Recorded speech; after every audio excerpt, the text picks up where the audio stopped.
كلمات الشاعر فارس المرواني، أداء هزاع المهلكي.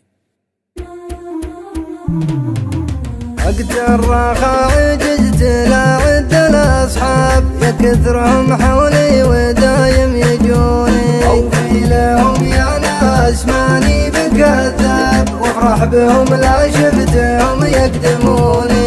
اليوم في وقت المواقف يا ذي